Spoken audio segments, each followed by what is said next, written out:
Instagram. Šta mogu da kažem o Instagramu?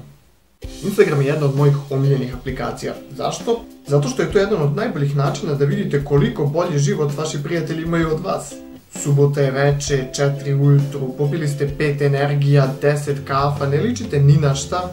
Imate ispit ujutru u 8, a zanima vas možda kako su se vaši drugovi proveli bez vas. Skinite Instagram i pogledajte, sigurno ćete se osjećati bolje. Ako ne, onda možda zapratite neku od poznatih ličnosti, to će sigurno da pomogne. I sad, kao što ste svesni, na popularnim aplikacijama kao što je Instagram, često se pojavljuju trendovi. Neki su prilično jednostavni, kao hashtag no makeup selfie ili hashtag no filter ili hashtag devojka me ostavila, dajte mi nož da se obesim. Ali jedan od najnovijih u fitness zajednici je hashtag 30 seconds before and after trend. Da, fitness modeli vam pokazuju kako izgledaju nakon 30 sekundi. I naravno, fora je u tome koliko dugo možete da zadržite dah i uvučete u sebe sve što vam kipi sa strane dok se ne uslikate. Ali mene naslov zanima, vežbanje trening od 30 sekundi. Zašto niko ne napravi ovo? Zamislite da možete smršati za 30 sekundi. Ok, hvala svima koji gledaju, danas ću vam pokazati kako da smršate za samo 30 sekundi. Prvo što morate da uradite je sa uzdisajem, a pokazuju mi da više nemamo vremena, tako da to je to, hvala svima koji su gledali, ćao! Jebote, ja za 30 sekundi ne mogu ni u stepenice da se popnem, a živim na 3. spratu. Ali leto dolazi i verovatno svi koji znate daju sve od sebe da izgledaju bolje od vas. Podižu, cimaju, sunčaju. Šta radiš? Kako šta radim, spremam se za leto. A ispiti? Treniraju, drogiraju, čekaj šta? A zašto? Zato što ne možeš da budeš ružan ove godine, osim ako nećeš da živiš kao golum u pećini cijelo leto. Evo mog savjeta kako najbolje stići do bikini tela.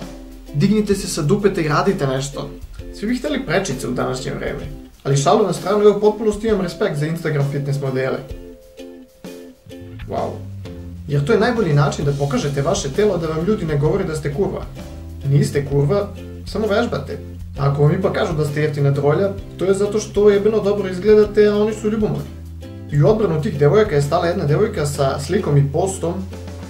Slika sa leve strane slika na dan pred venčanje, a slika sa desne pa 2 minuta nakon toga.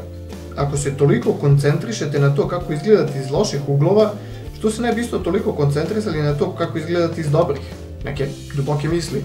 I na to kažem bravo, ali koliko ste puta nakon primljenog komplimenta rekli hvala i onda se okrenuli i pomislili, a ja još uvijek mrzim sebe. Kad bismo svi volili sebe, svi bismo mogli da budemo Instagram fitness modeli, ali ko ima vremena da stoji uspravno i sve te gluposti. Ali trendovi su prolazni, šta više, nestanu brže nego pauci.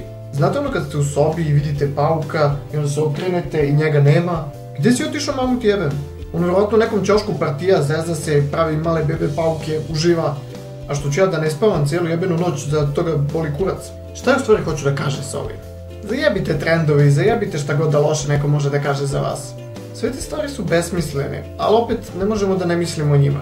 Ostavite me dovoljno dugo samog u sobi i počet ću da razmišljam o stvarima koje mi je u 6. razredu osnovne rekla tetkica iz menze, na što je ona i zaboravila i radi u menzi i boli uvo jer tako priča se još 1000 dece. Ali bar mi se ovo nije desilo.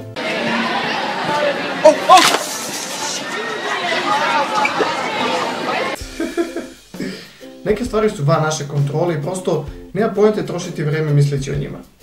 I sa tim ću da završim ovaj video. Ostavite like i pišite u komentarima, jel vi pratite trendove? Jel se i vi bojite smrtno paukova kao i ja? Ne znam, gdje otišao? Šta je najgora stvar koja se vama desila u 6. razredu? Sve to ostavite dole, toliko od mene, hvala svima koji su gledali, šerujte klip i vidimo se u sljedećoj epizodi šta god da napravim.